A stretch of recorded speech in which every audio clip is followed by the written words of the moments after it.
اعوذ باللہ من الشیطان الرجیم بسم اللہ الرحمن الرحیم ان فی خلق السماوات والارض واختلاف اللیل والنہار لآیات لأولی الالباب الذین یذکرون اللہ قیاما وقعودا وعلی جنوبہم ویتفکرون فی خلق السماوات والارض ربنا ما خلقت هذا باطلا سبحانك فقنا عذاب النار ربنا إنك من تدخل النار فقد أخزيته وما للظالمين من أنصار ربنا إننا سمعنا مناديا ينادي للإيمان أن آمنوا بربكم فآمنا ربنا فاغفر لنا ذنوبنا وكفر عنا سيئاتنا وتوفنا مع الأبرار ربنا وآتنا ما وعدتنا على رسلك ولا تخزنا يوم القيامة إنك لا تخلف الميعاد فاستجاب لهم ربهم أني لا أضيع عمل عامل منكم من ذكر أو أنثى بعضكم من بعض فالذين هاجروا وأخرجوا من ديارهم وأوذوا في سبيلي وقاتلوا وقتلوا لأكفرن عنهم سيئاتهم ولأدخلنهم جنات تجري من تحتها الأنهار ثوابا من عند اللہ واللہ عنده حسن الثواب۔ ایمان کسی انسان کے دل میں کیسے جنریٹ ہو سکتا ہے؟ یعنی ایک تو وہ ایمان ہے کہ جو ہم میں سے اکثر کو اللہ کے فضل و کرم سے حاصل ہے موروثی طور پر،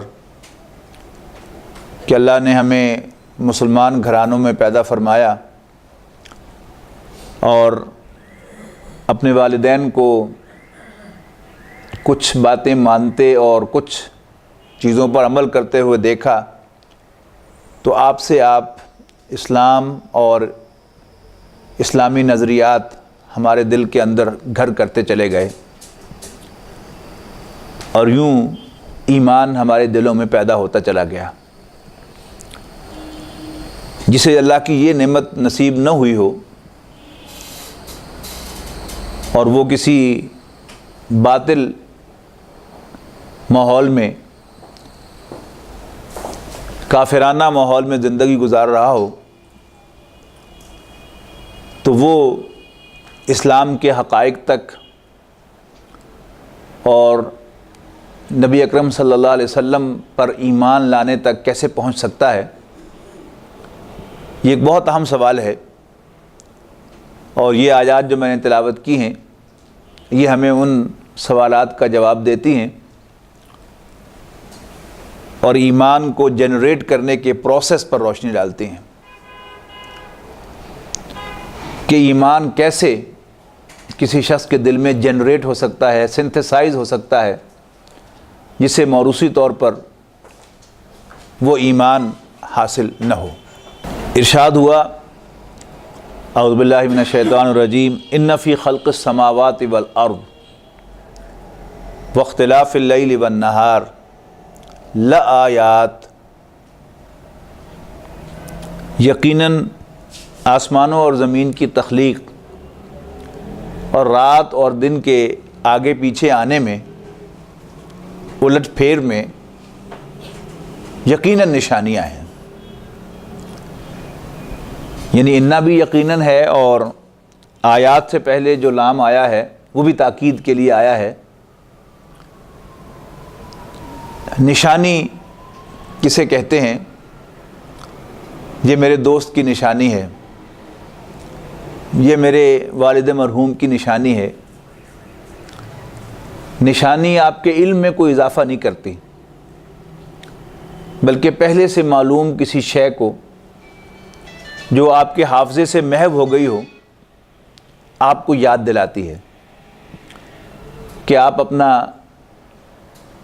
کمرہ نئے سرے سے سیٹ کر رہے تھے وائٹ واش کے بعد، تو اچانک آپ کو کوئی کتاب نظر آئی، کوئی قلم نظر آیا، کوئی کاغذ کا ٹکڑا نظر آیا،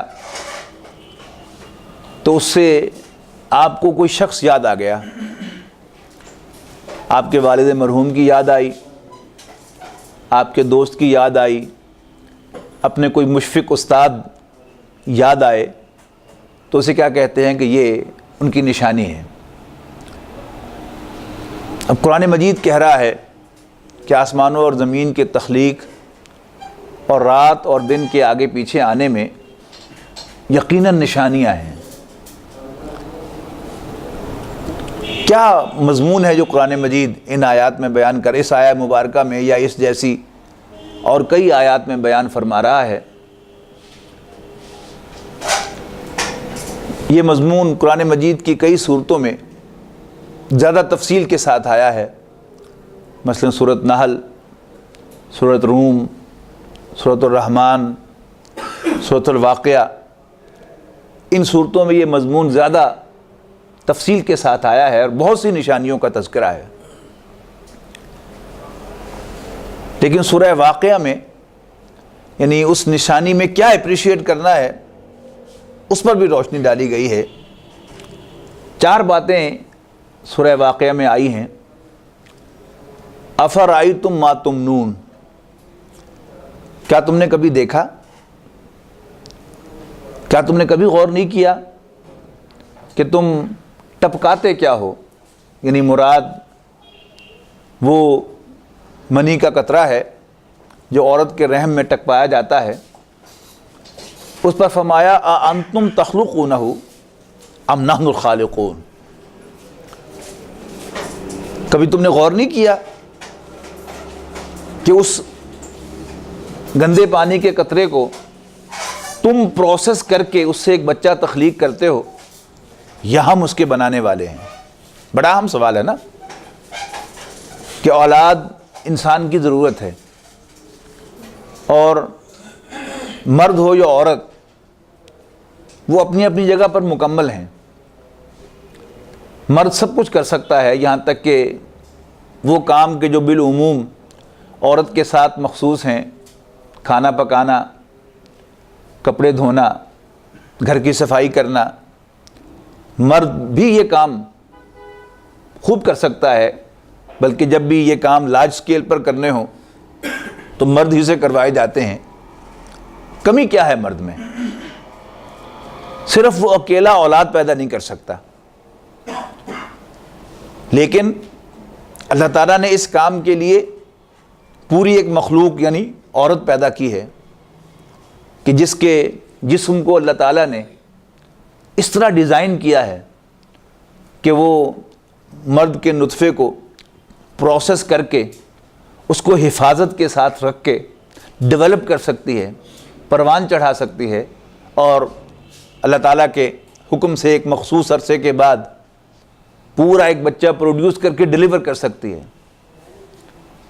اب انسان اگر غور سے دیکھے کہ اولاد میری ضرورت تھی، لیکن اس ضرورت کو پورا کرنے کا انتظام جو موجود ہے وہ میں نے نہیں کیا، عورت کو میں نے نہیں بنایا، مجھے تو معلوم بھی نہیں ہے کہ اس میں کس طرح وہ پروسیس ہوتا ہے اور کس طرح ایک بچہ تخلیق پاتا ہے، تو ایک سوال ہے کہ who did it for me؟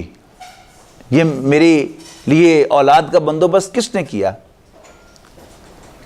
اب ایک سوچ کا انداز کیا ہے جو ایتھیسٹک سوچ ہے، ملحدانہ سوچ ہے، وہ یہ کہتی ہے کہ یہ بائی ایکسیڈنٹ ہو گیا، حادثتاً ہو گیا، آپ سے آپ ہو گیا۔ لیکن ذرا انسان غور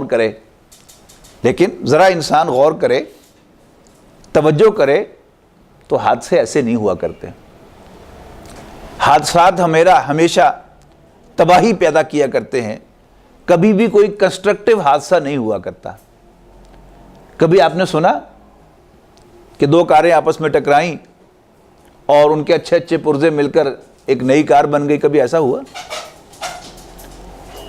second law of thermo dynamics کے مطابق بھی جب بھی کوئی movement without a person behind ہوگی تو ہمیشہ ڈس آرڈر کی طرف جائے گی، کبھی بھی وہ آرڈرلی موومنٹ نہیں ہو سکتی۔ جب چیزوں کو علیحدہ کرنے کے لیے وہ چھاچ جو ہوا کرتے تھے کہ جس میں وہ خواتین جو ہیں وہ دانوں کو چھانٹا کرتی تھیں، اس میں سے روڑ وغیرہ اور تنکے وغیرہ علیحدہ کرتی تھی، تو ایک خاص طرح سے جب وہ خاتون کوئی یا کوئی مرد موومنٹ دیتا ہے تو اس سے وہ علیحدہ ہوتی ہے۔ ہیب ہیزرڈ موومنٹ سے کبھی بھی وہ سارٹ آؤٹ نہیں ہوا کرتے۔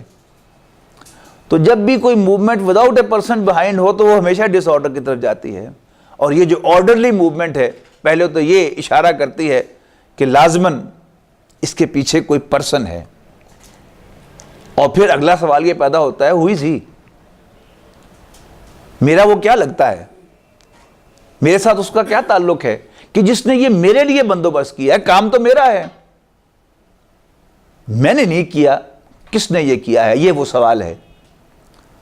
اور پھر اگلی بات فرمائی، کبھی تم نے غور کیا کہ تم جو پانی پیتے ہو اس پر کبھی غور کیا تم نے؟ انتم انزلتموہ من المزن ام نحن المنزلون، کیا تم اسے بادل میں سے نیچے نازل کرتے ہو، نچوڑتے ہو، یا ہم اس کے نازل کرنے والے ہیں؟ پھر غور کرنے کی بات ہے کہ جو پانی میں پی رہا ہوں یہ میں نے گلاس میں انڈیل کر اپنے سامنے رکھا ہے، جب پیاس لگے گی میں پی لوں گا، لیکن اگر پیتے ہوئے مجھے خیال آئے کہ یہ پانی کہاں سے آیا ہے تو سارا غور و فکر کر کے میں حساب لگاؤں گا کہ اچھا یہ میں نے زمین میں سے سک کیا ہے، پھر سوال ہوگا کہ زمین میں کہاں سے آیا ہے، پھر میں پہنچوں گا کہ اچھا یہ آسمان سے بارش ہوئی تھی کہ جو سیپ ہو کر زمین میں گئی جذب ہو کر، اور پھر وہاں سے میں نے اس کو پمپ کیا ہے۔ پھر سوال ہے اچھا یہ آسمان سے کیوں آئی؟ پانی میری ضرورت تھی، میں تو نہیں آسمان سے لے کے آیا، کس نے یہ پانی نازل کیا ہے؟ پھر وہ سوال آ گیا۔ پھر فرمایا کہ افرأیتم ما تحرثون، کیا تم نے کبھی غور نہیں کیا کہ تم بوتے کیا ہو؟ ایک چھوٹا سا بیج، انتم تزرعونہ ام نحن الزارعون، کیا تم اس بیج کو اگاتے ہو یا ہم اس کے اگانے والے ہیں؟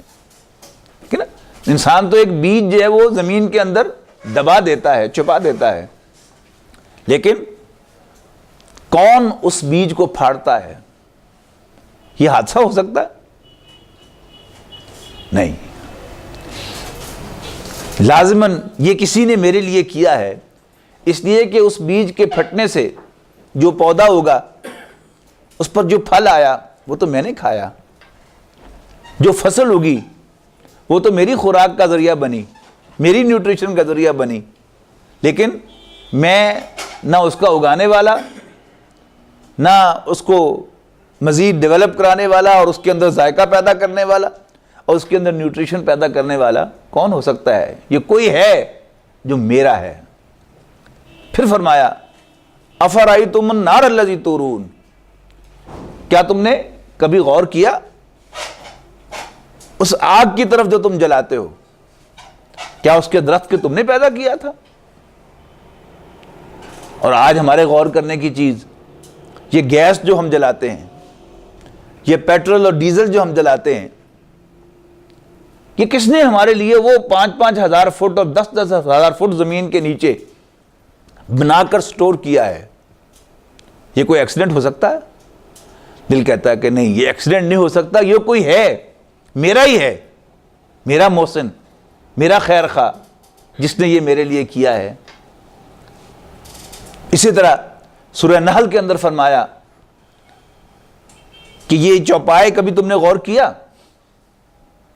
یہ کھاتے کیا ہیں؟ چارہ کھاتے ہیں، بھوسا کھاتے ہیں، اور پھر خون اور گوبر کے بیچ میں سے کیسے اللہ تعالیٰ تمہارے لیے وہ عمدہ مشروب نکالتا ہے، سائغ للشاربین، جو پینے والوں کے لیے بہت لذیذ ہے۔ اور کیسا عجیب یہ اللہ تعالیٰ کا نظام ہے کہ آپ کسی بھینس کے تھنوں کو دھوئیں تو اس میں سے دودھ نکلے گا۔ آپ کہیں کہ میں دیکھوں تو صحیح کہ یہ دودھ کہاں پڑا ہوا ہے، اور آپ چھری سے اس کے تھن پہ ذرا کٹ لگائیں تو کیا نکلے گا؟ خون نکلے گا۔ آپ کہیں گے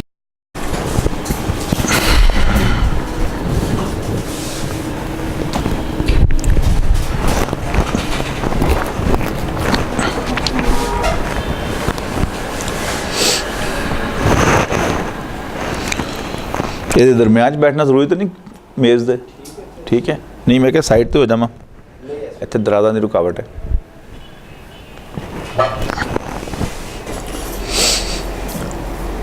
الحمدللہ الحمدللہ نحمدہ ونستعینہ ونستغفرہ ونؤمن بہ ونتوکل علیہ ونعوذ باللہ من شرور انفسنا ومن سیئات اعمالنا من یہدہ اللہ فلا مضل لہ ومن یضللہ فلا ہادی لہ ونشہد ان لا الہ الا اللہ وحدہ لا شریک لہ۔ ایک قرآن مجید دے دیں مجھے ذرا، وہ آپ کے پاس پڑا ہوا ہے، یہ بھی قرآن مجید۔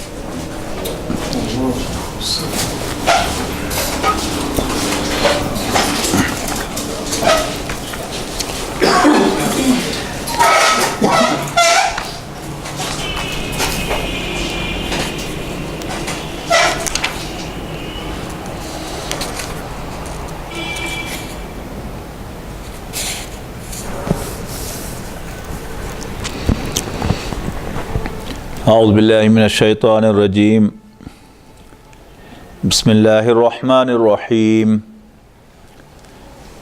ان فی خلق السماوات والارض واختلاف اللیل والنہار لآیات لأولی الالباب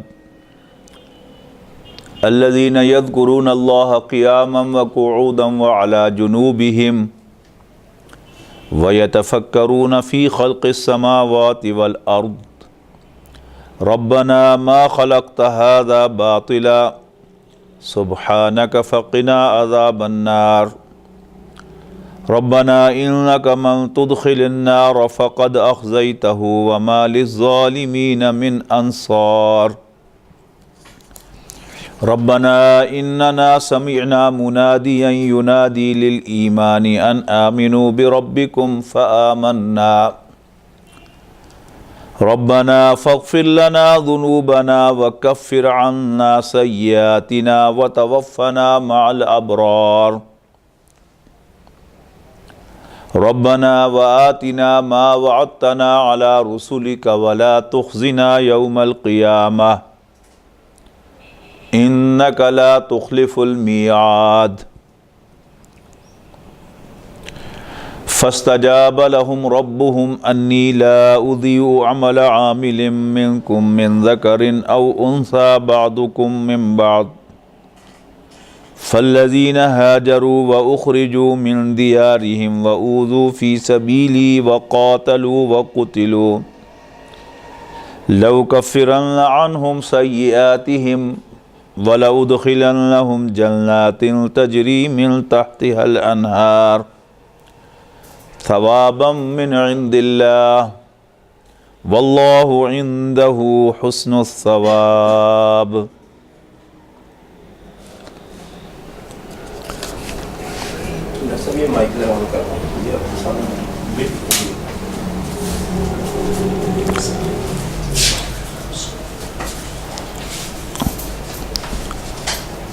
ایمان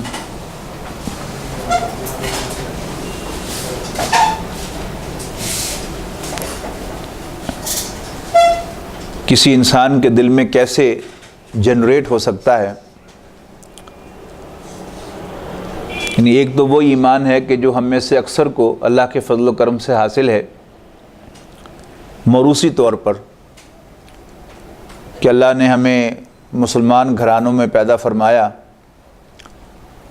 اور اپنے والدین کو کچھ باتیں مانتے اور کچھ چیزوں پر عمل کرتے ہوئے دیکھا، تو آپ سے آپ اسلام اور اسلامی نظریات ہمارے دل کے اندر گھر کرتے چلے گئے، اور یوں ایمان ہمارے دلوں میں پیدا ہوتا چلا گیا۔ جسے اللہ کی یہ نعمت نصیب نہ ہوئی ہو اور وہ کسی باطل ماحول میں، کافرانہ ماحول میں زندگی گزار رہا ہو، تو وہ اسلام کے حقائق تک اور نبی اکرم صلی اللہ علیہ وسلم پر ایمان لانے تک کیسے پہنچ سکتا ہے؟ یہ ایک بہت اہم سوال ہے، اور یہ آیات جو میں نے تلاوت کی ہیں یہ ہمیں ان سوالات کا جواب دیتی ہیں اور ایمان کو جنریٹ کرنے کے پروسیس پر روشنی ڈالتی ہیں کہ ایمان کیسے کسی شخص کے دل میں جنریٹ ہو سکتا ہے، سنتھسائز ہو سکتا ہے، جس سے موروثی طور پر وہ ایمان حاصل نہ ہو۔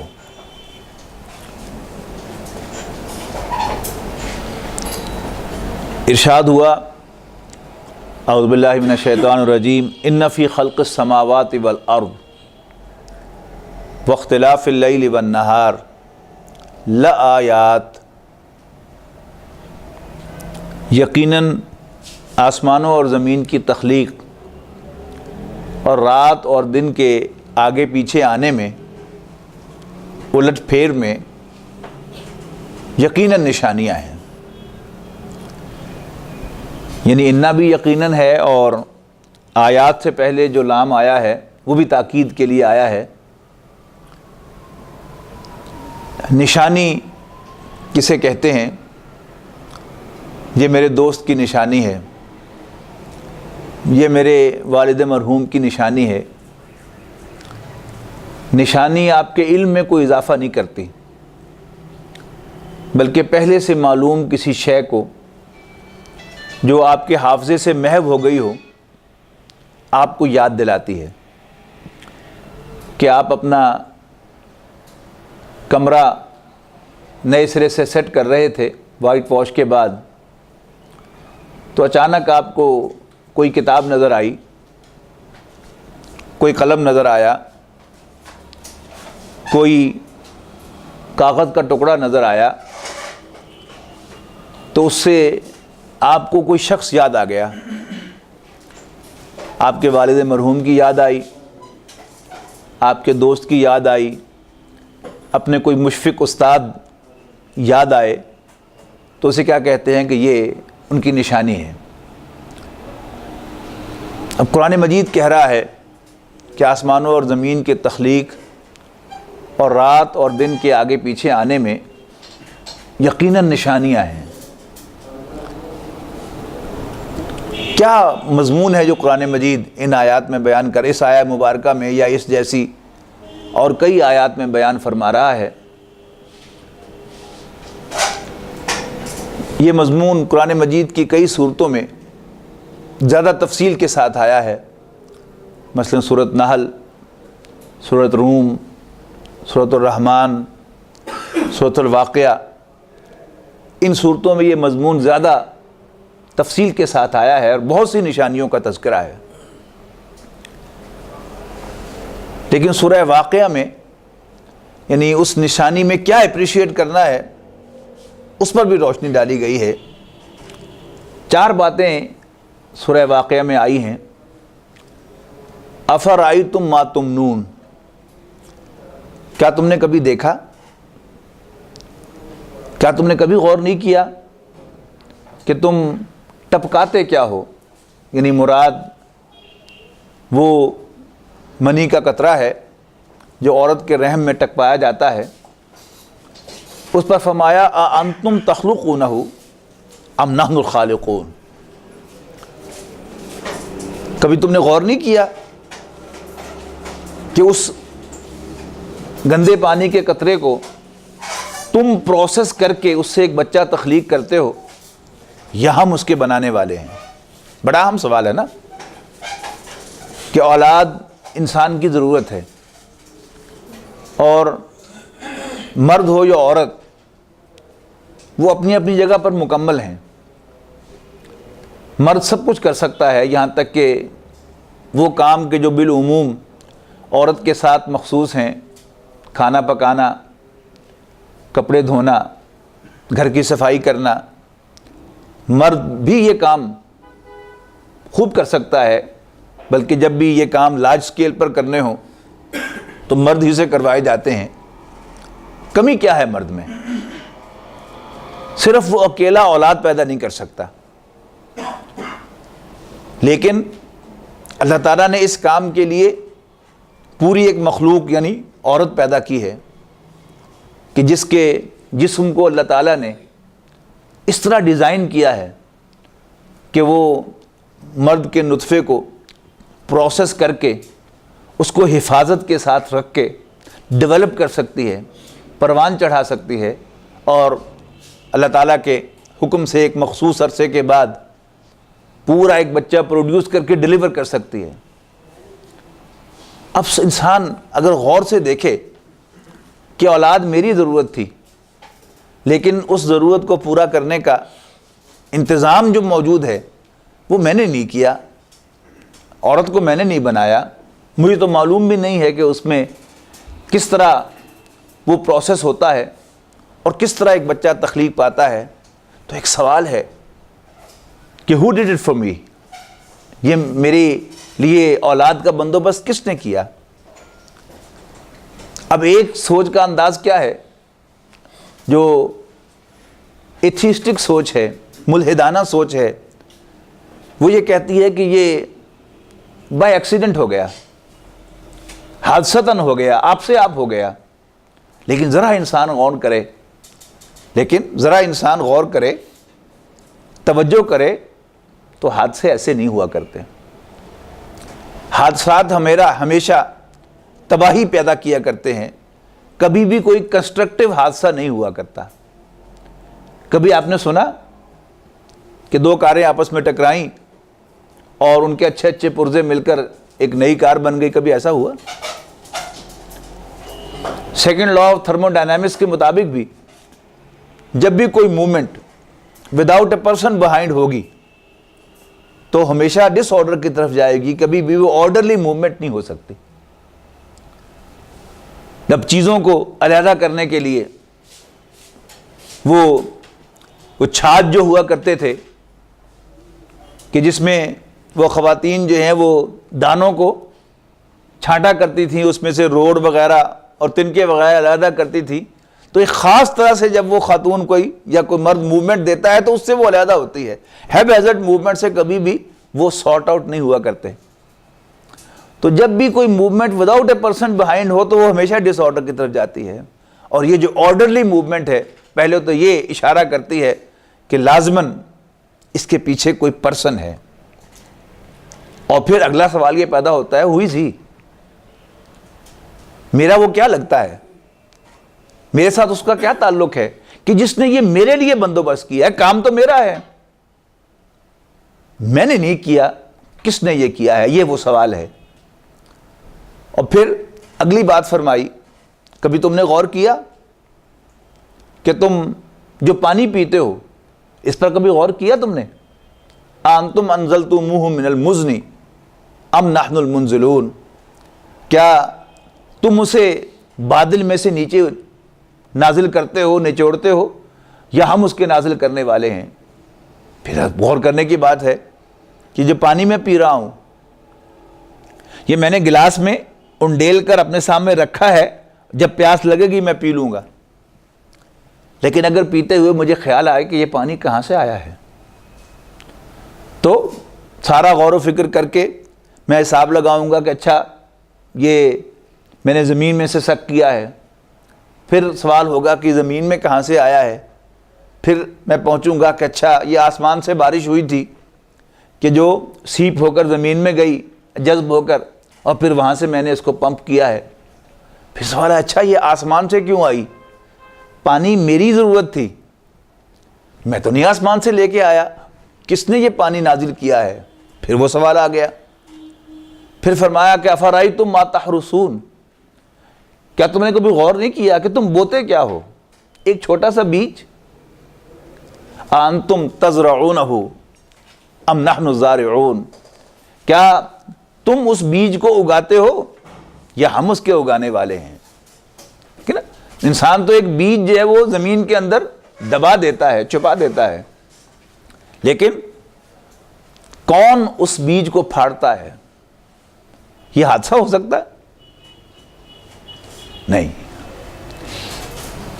لازماً یہ کسی نے میرے لیے کیا ہے، اس لیے کہ اس بیج کے پھٹنے سے جو پودا ہوگا، اس پر جو پھل آیا وہ تو میں نے کھایا، جو فصل ہوگی وہ تو میری خوراک کا ذریعہ بنی، میری نیوٹریشن کا ذریعہ بنی، لیکن میں نہ اس کا اگانے والا، نہ اس کو مزید ڈیولپ کرانے والا اور اس کے اندر ذائقہ پیدا کرنے والا اور اس کے اندر نیوٹریشن پیدا کرنے والا کون ہو سکتا ہے؟ یہ کوئی ہے جو میرا ہے۔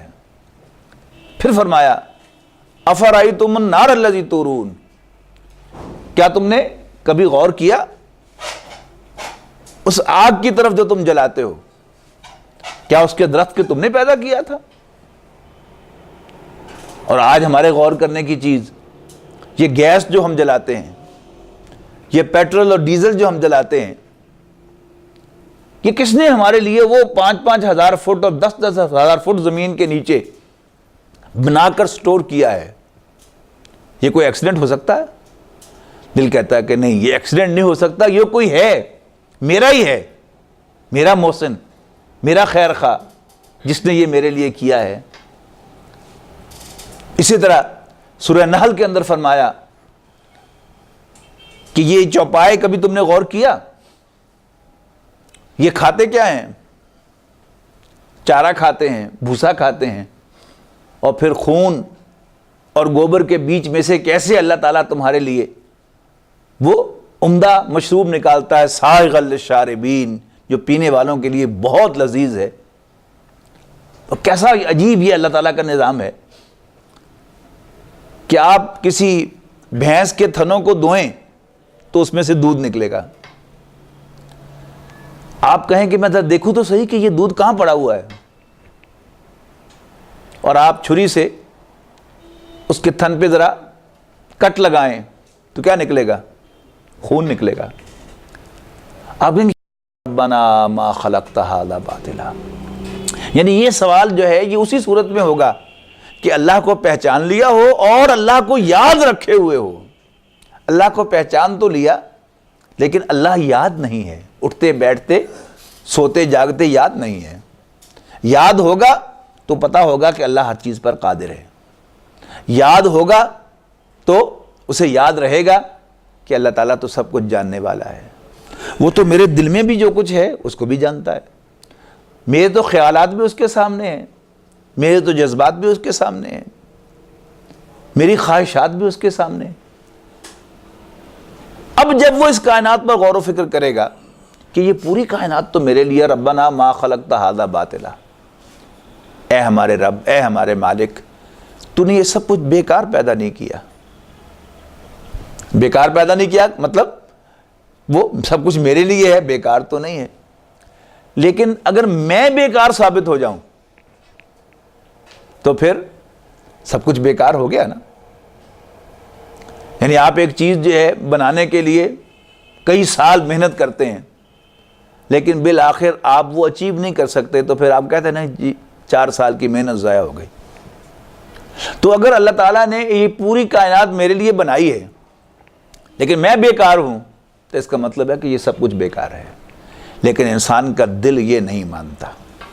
اب وہ پھر اپنے اندر غور و فکر کرتا ہے، ہو ایم آئی، میں کون ہوں، میرے خیالات، میرے جذبات کیا ہیں۔ اپنے اندر جھانکتا ہے تو اسے معلوم ہوتا ہے کہ کچھ 2 قسم کے قوانین ہیں، ایک مادی قوانین ہیں اور ایک اخلاقی حص ہے جو اللہ تعالیٰ نے میرے اندر رکھی ہے۔ خیر اور شر کی ایک پہچان رکھی ہے۔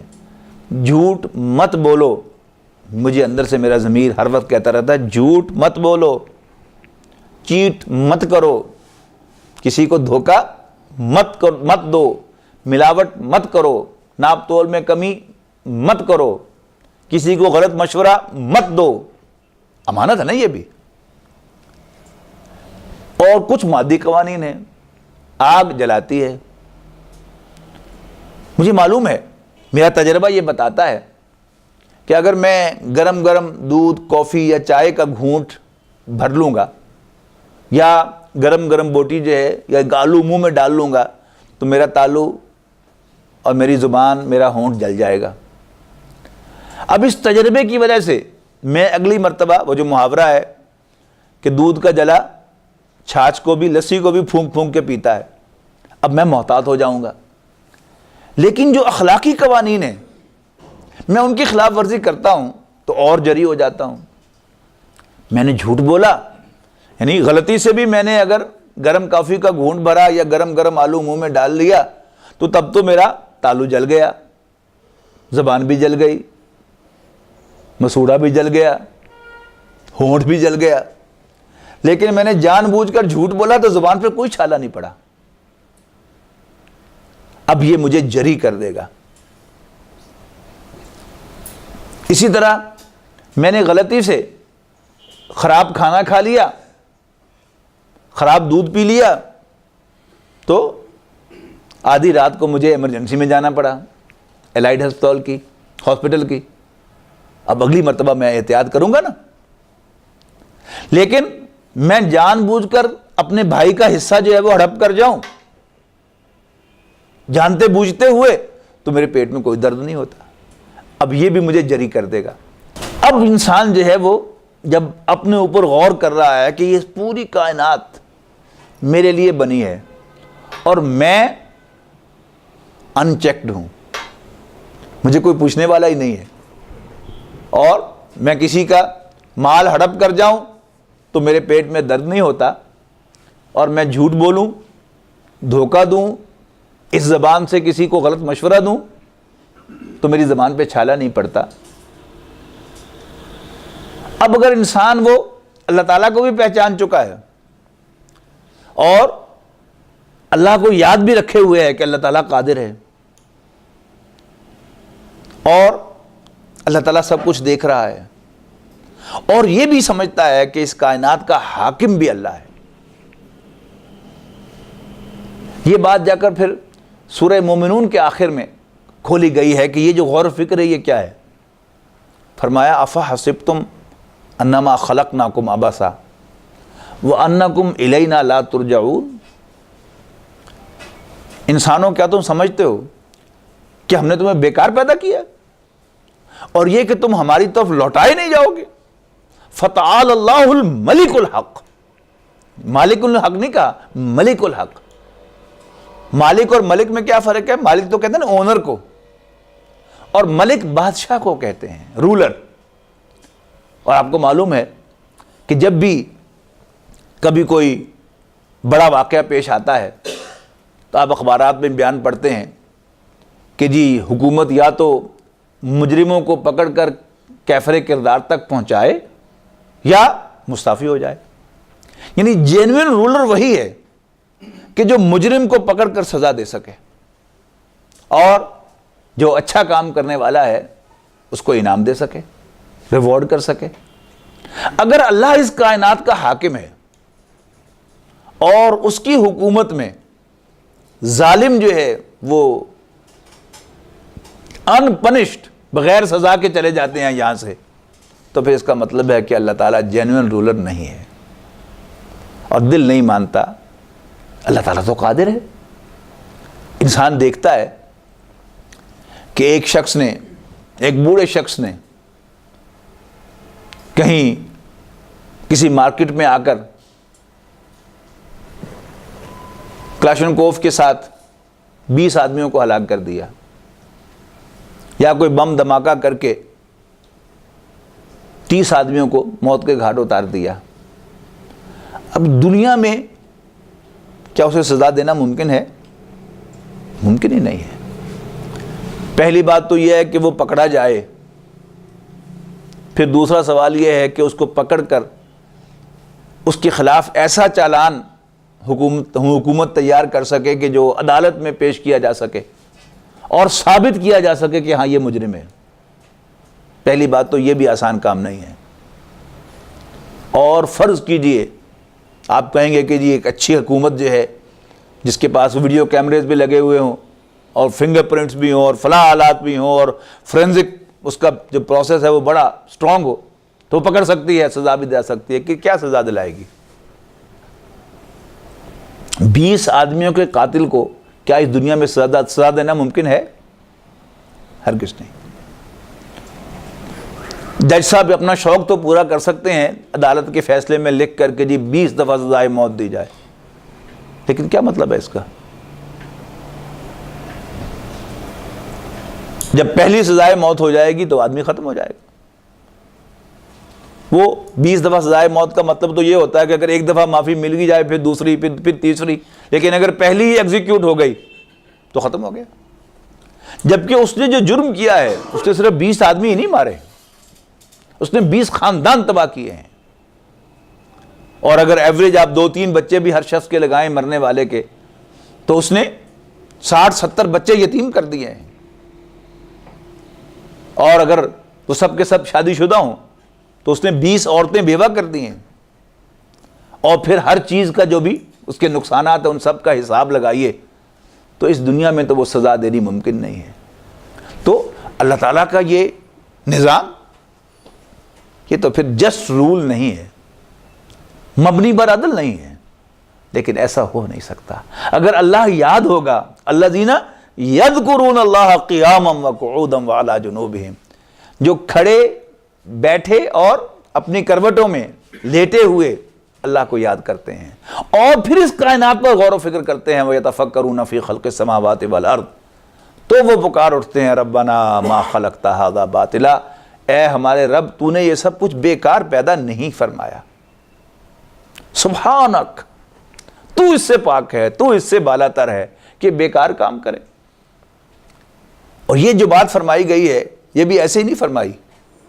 بہت سے مذاہب، بہت سے فلسفے ایسے ہیں جنہوں نے اس کائنات کو گاڈز اینڈ گاڈیسز کا کھیل قرار دیا ہے کہ یہ خداؤں نے اپنے لیے تھیٹر بنایا ہے، کہ جیسے آپ دیکھتے ہیں نا وہ جرمنی کا جو کھیل ہے کہ وہ بیل کے آگے جو ہے ایک انسان کو کھڑا کر دیتے ہیں اور پھر اس کو پٹتا ہوا دیکھتے ہیں، یہی ان کی انجوائمنٹ ہے۔ تو یہ معاذ اللہ گاڈز اینڈ گاڈیسز کی، خداؤں، دیو اور دیوتاؤں کی یہ کیا ہے؟ یہ تھیٹر ہے ان کا۔ یہاں وہ انسانوں کو کسی کو چڑھتا ہوا، کسی کو گرتا ہوا، کسی کو پٹتا ہوا، کسی کو مارتا ہوا دیکھ کر انجوائے کرتے ہیں، اور یہی ان کا کھیل ہے۔ معاذ اللہ، سبحانک اے اللہ، تو پاک ہے اس سے کہ کوئی بیکار کام کرے۔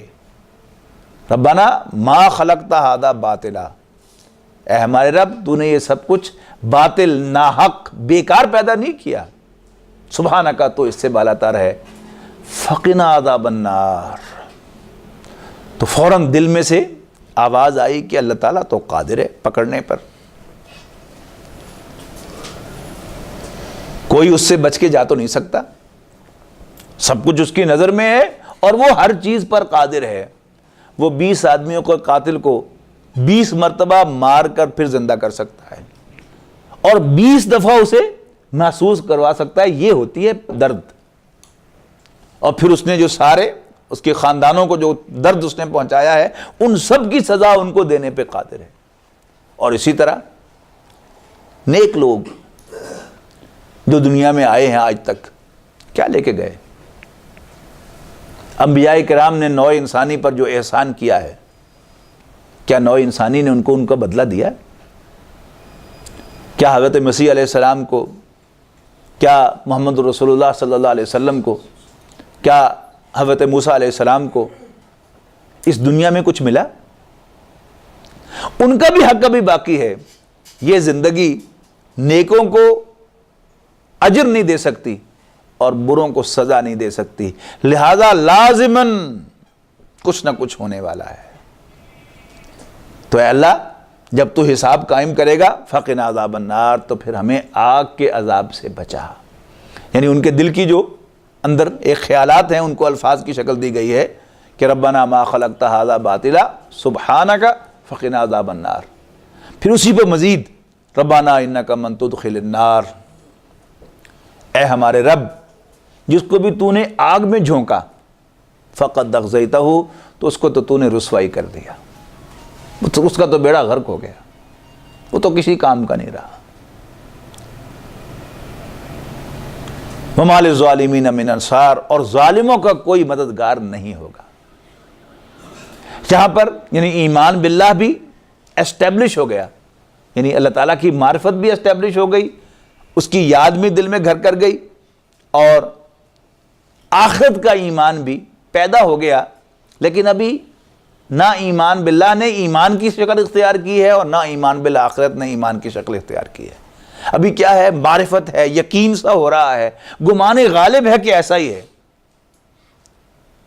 یقین کب آئے گا؟ وہ اگلا سٹیپ ہے، ربنا اننا سمعنا منادیا ینادی للایمان وما للظالمین من انصار، اور ظالموں کو کوئی مددگار نہیں ہوگا۔ اب اللہ کی معرفت بھی حاصل ہو گئی، یقین کی حد تک پہنچ گئی، لیکن ابھی ایمان نہیں بنا۔ آخرت کی بھی رسائی انسان کے ذہن کی ہو گئی آخرت تک کہ کچھ ہوگا، اللہ تعالیٰ قادر ہے، وہ تو مردوں کو بھی زندہ کر لے گا۔ وہ کسی شخص کو جس نے 20 آدمیوں کو قتل کیا ہے، وہ 20 مرتبہ ان کو دوبارہ زندہ کر کے موت کا مزہ چکھا سکتا ہے، اور ساری سزا جو ان کے ذمے ہے وہ دے سکتا ہے، اور نیکوں کو ان کے عمل کی پوری جزا بھی دے سکتا ہے۔ لیکن ابھی اس نے ایمان کی شکل اختیار نہیں کی، وہ اگلا سٹیپ ہے، ربنا اننا سمعنا منادیا ینادی للایمان، اے ہمارے رب، ہم نے سنا ایک منادی کرنے والے کو، ندا لگانے والے کو۔ منادی کرنے والا اب سمجھ گئے نا، ڈھنڈورا پیٹنے والا، ندا لگانے والا، لوگوں کو بلانے والا۔ کس بات کی ندا لگاتے ہوئے؟ ینادی للایمان، ایمان کی صدا لگاتے ہوئے، ایمان کی ندا دیتے ہوئے، ایمان کے لیے بلاتے ہوئے۔ کیا صدا دے رہے تھے وہ صلی اللہ علیہ وسلم؟ انا آمنوا بربکم، کہ اپنے رب پر ایمان لے آؤ، فآمنا، تو ہم ایمان لے آئے۔ اب یہ ہے، یعنی اصل میں ایمان اسٹیبلش ہوتا ہے ایمان برسالت سے، یعنی ایک چیز گمان کے درجے میں ہے، یعنی پاسبل معلوم ہو رہی ہے، امکان اس کا ہے، لیکن واقعی ہے، اس کے لیے ضرورت ہے کسی اتھینٹک سورس کی۔ مثلا کسی بھی سڑک پر کسی بھی وقت کوئی حادثہ ہو سکتا ہے، شیخوپور روڈ پر حادثہ ہو گیا۔ اب آپ سوچیں گے یس ہو سکتا ہے، جس طرح کی ٹریفک بے ہنگم چل رہی ہے، کوئی بھی حادثہ ممکن ہے، لیکن آپ فوراً پوچھیں گے کس نے کہا؟ اور اگر بتایا گیا کہ فلاں شخص نے کہا، آپ کو وہ ایم ہی مار دا، یعنی اگر کوئی شخص جو ہے وہ ریلائبل نہیں ہے تو آپ اس کی بات کی تصدیق نہیں کریں گے۔ لیکن کہا جاتا ہے کہ جی ٹی وی پہ خبر آئی ہے، وہ تصویر بھی دکھائی ہے انہوں نے، اب تھوڑا سا یقین آ جائے گا، اگرچہ اب وقت کے گزرنے کے ساتھ ساتھ وہ ٹی وی کی حقیقت بھی کھلتی جا رہی ہے کہ وہ کتنا سچ اور کتنا جھوٹ ہوتا ہے، اس پر بھی اعتماد نہیں ہے۔ تو اگر خبر دینے والا جو ہے اس پر انسان کا دل ٹھکے کہ یس ہی کانٹ لائی، وہ کبھی جھوٹ نہیں بول سکتا، اس کی دی ہوئی خبر یقیناً سچی خبر ہے، تو پھر ایمان پیدا ہوتا ہے۔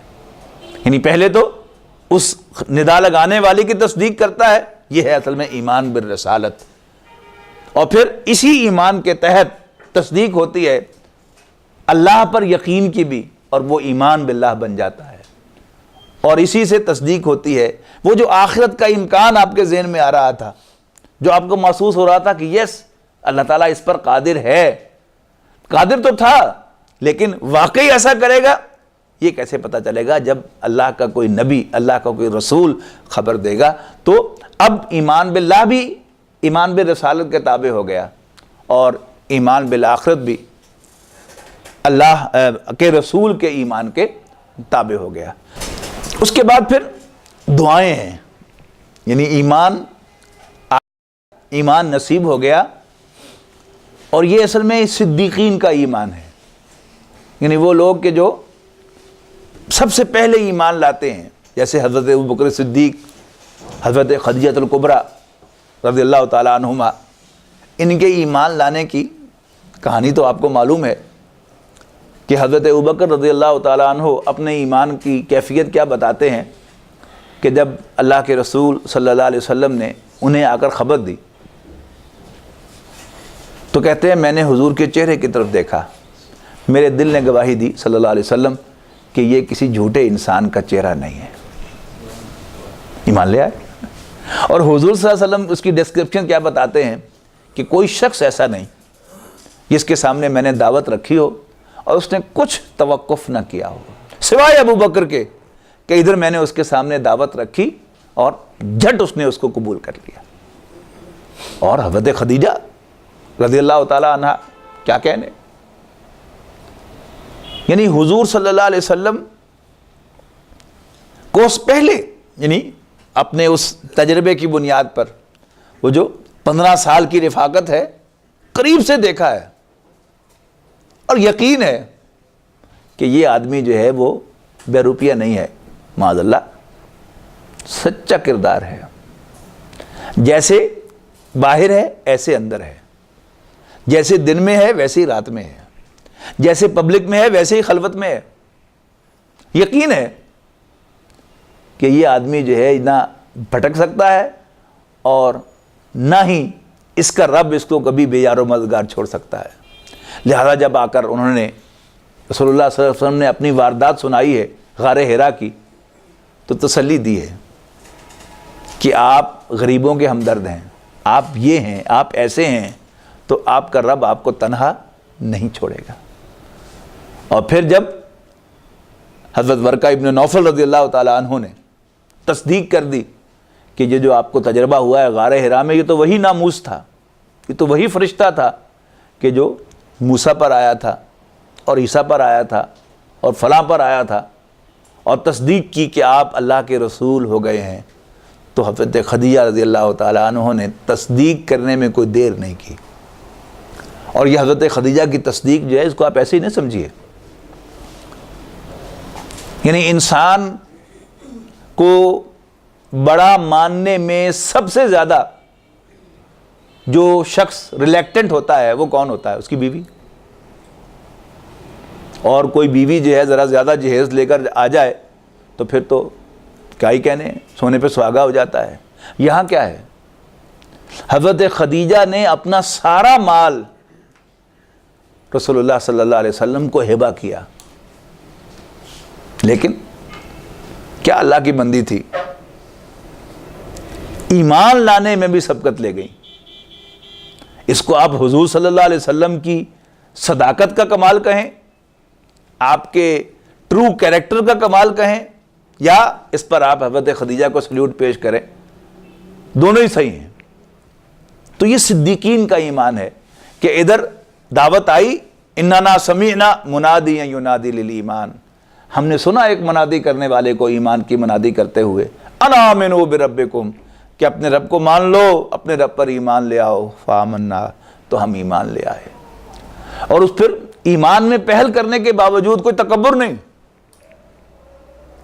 وہ جو سورہ حجرات میں فرمایا نا کہ قل لا تمنوا علی اسلامکم, ان سے کہو کہ مجھ پر اپنے اسلام کا احسان نہ دھرو, بل اللہ یمن علیکم ان ہداکم للایمان, یہ تو اللہ کا تم پر احسان ہے کہ اس نے تمہیں ایمان کی طرف ڈائریکٹ کیا ہے.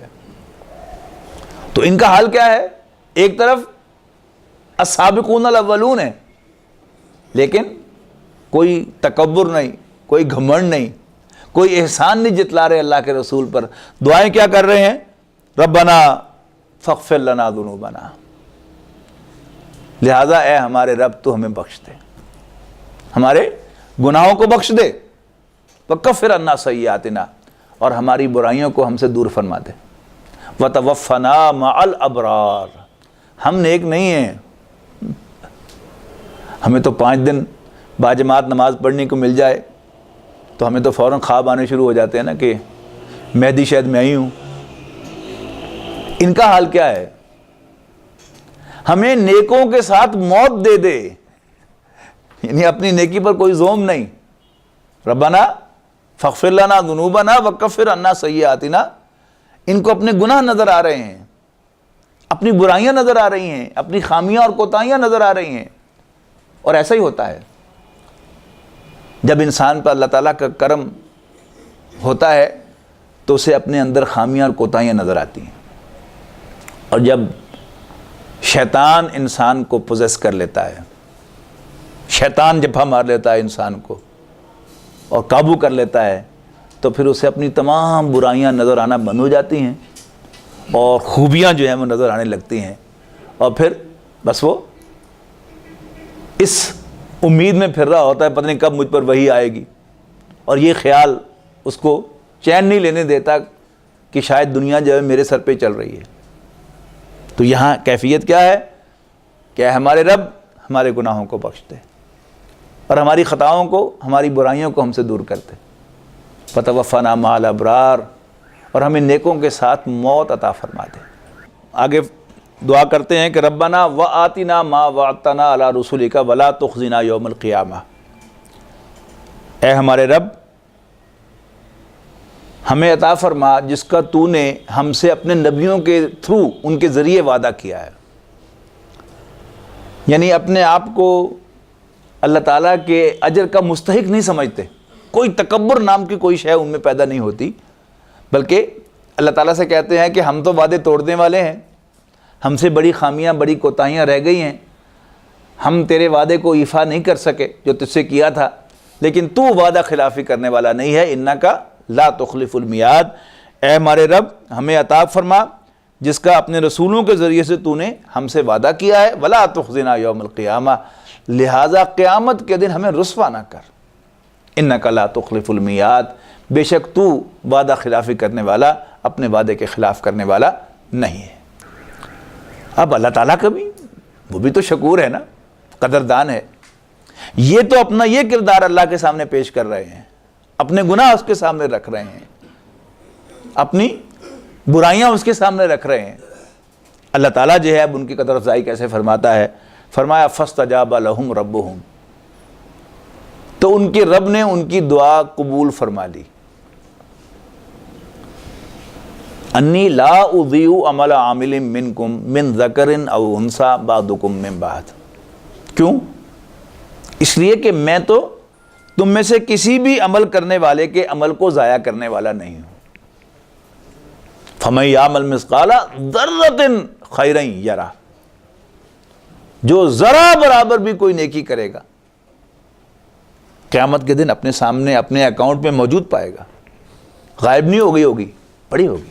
تو انی لا اضیع، کہ میں تو کسی بھی عمل کرنے والے کے عمل کو ضائع کرنے والا نہیں، تم میں سے من ذکر او انثی، خواہ وہ مرد ہو یا عورت، بعضکم من بعض، تم ایک دوسرے میں سے ہو، ہم میں سے ہر شخص اگر مرد ہے تو وہ کہاں سے آیا ہے؟ اپنی ماں کے پیٹ میں سے آیا ہے، اور وہ ماں کس کی اولاد تھی؟ کسی باپ کی اولاد تھی، تو بعضکم من بعض، تم ایک دوسرے میں سے ہو۔ فالذین ہاجروا، اب اللہ تعالیٰ جو ہے وہ السابقون الاولون کی تعریف فرماتا ہے، تو میں تو کسی بھی عمل کرنے والے کے عمل کو ضائع نہیں کرتا، کتنا ہی چھوٹا کیوں نہ ہو، لیکن تمہارے تو کیا ہی کہنے ہیں۔ فالذین ہاجروا، چہ جائے کہ وہ لوگ جنہوں نے ہجرت کی۔ آگے فرمایا وَأُخْرِجُوا مِن دِيَارِهِمْ، دو امکانات ہیں، ایک تو یہ کہ یعنی ہجرت کی آگے وضاحت کی ہے کہ اپنے گھروں سے نکال دیے گئے، دوسرا امکان کیا ہے کہ یہاں ہجرت اپنے بنیادی معنوں میں ہو، چھوڑنا۔ جب پوچھا گیا حضور صلی اللہ علیہ وسلم سے کہ ای الحجرت افضل یا رسول اللہ کے رسول سب سے افضل ہجرت کون سی ہے، تو رسول اللہ صلی اللہ علیہ وسلم نے ارشاد فرمایا ان تہجر ما کرہ ربک، کہ تو ہر اس چیز کو چھوڑ دے جو تیرے رب کو پسند نہیں ہے۔ یہ ہے اصل اسپرٹ ہجرت کی، یعنی گھر بار چھوڑ دینا تو اس کی آخری منزل ہے، لیکن جو بنیادی اسپرٹ ہے سب کچھ چھوڑ دینا جو اللہ کو پسند نہ ہو۔ تو فالذین ہاجروا، چہ جائے کہ وہ لوگ جنہوں نے اپنا سب کچھ چھوڑا، وَأُخْرِجُوا مِن دِيَارِهِمْ، یہاں تک کہ اپنے گھروں سے نکال باہر کیے گئے،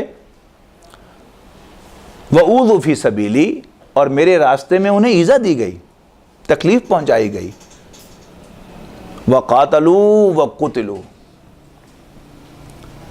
اور وہ انہوں نے جنگ بھی کی اور مارے بھی گئے، شہید بھی ہوئے، قتل بھی ہوئے۔ اب اللہ کے راستے میں آج بھی جو لوگ اللہ کے راستے میں مارے کھا رہے ہیں، کوئی ان کا اور مقصد نہیں ہے، صرف اللہ کے لیے۔ تو کیا اللہ تعالیٰ ان کے اجر کو ضائع کرے گا؟ آپ کا دل کہتا ہے نہیں۔ فالذین ہاجروا واخرجوا من دیارہم واوذوا فی سبیلی وقاتلوا وقتلوا لأکفرن عنہم سیئاتہم۔ انہوں نے جو ریکویسٹ کی تھی کہ ہماری برائیوں کو ہم سے دور کر دے، تو ری ایشور کیا جا رہا ہے پوری تاکید کے ساتھ، لأکفرن، میں ضرور بالضرور ان کی برائیوں کو ان سے دور کروں گا، وَلَأُدْخِلَنَّهُمْ جَنَّاتٍ تَجْرِي مِن تَحْتِهَا الْأَنْهَارُ، اور میں لازماً انہیں داخل کر کے رہوں گا ایسے باغات میں جن کے نیچے نہریں بہتی ہوں گی۔ یہ کیا باغات ہیں؟ جنت کی کسی نعمت کے بارے میں ہم کچھ کہہ تو نہیں سکتے کہ وہ کیسی ہوگی، اس لیے کہ حضور صلی اللہ علیہ وسلم نے آخری بات اس میں کہہ دی کہ لا اذن سمعت ولا عین رات ولا خطر علی قلب البشر، کہ جنت کی نعمتوں کو نہ کسی آنکھ نے دیکھا، نہ کسی کان نے سنا، اور نہ کسی دل میں اس کا کوئی صحیح خیال پیدا ہوا، تصور آیا کہ وہ کیسی ہوگی۔ لیکن بہرحال اللہ تعالیٰ نے خود اگر کوئی بات جو ہے وہ ہمارے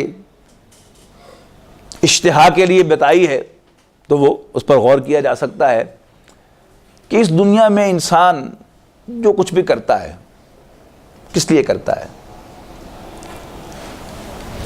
کوئی کاروباری آدمی ہے یا ملازم پیشہ آدمی ہے یا کوئی پروفیشنل ہے، وہ لے دے کہ اس دنیا سے کیا بنا کے جاتا ہے، کبھی غور کیا آپ نے؟ ایک آدمی 60 سال سروس کر کے 60 سال کی عمر میں 35 سال سروس کر کے ریٹائر ہوتا ہے، اس کا ساتھ والا کولیگ اس سے پوچھتا ہے کہ جی آپ کی اچیومنٹ کیا ہے؟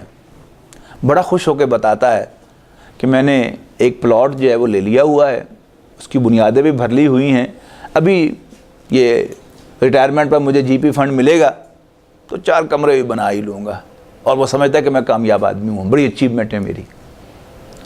کاروباری آدمی ایک ریڑھی سے کاروبار شروع کرتا ہے، پھر کھوکھا لگاتا ہے، پھر دکان بناتا ہے، جب وہ محسوس کرتا ہے کہ کاروبار سیٹ ہو گیا ہے پھر وہ بھی گھر ہی بناتا ہے۔ بڑے سے بڑا انڈسٹریلسٹ بھی گھر ہی بناتا ہے، یہ علیحدہ بات ہے، کوئی 3 مرلے کے گھر کو کامیابی سمجھتا ہے اور کوئی 4 ایکڑ کے گھر پہ بھی سمجھتا ہے کہ نہیں مزہ نہیں آیا، اور پھر گھر کی لوکیشن بھی کاؤنٹ کرتی ہے، یعنی اسی فیصل آباد شہر میں ایک گھر جو ہے وہ کسی تنگ جگہ میں ہے، ایک گھر جو ہے وہ کھلی جگہ پہ ہے، اور پھر نہر کے کنارے پہ آپ چلے جائیں تو اس کی گھر کی قیمت اور بڑھ جاتی ہے۔ کراچی میں وہ سی ویو اپارٹمنٹس ہیں وہ صرف فلیٹس، لیکن اس آرکیٹیکٹ نے بہرحال یہ کمال یہ دکھایا ہوا ہے کہ ہر فلیٹ میں سے وہ سمندر جو ہے وہ تھوڑا سا نظر آتا ہے۔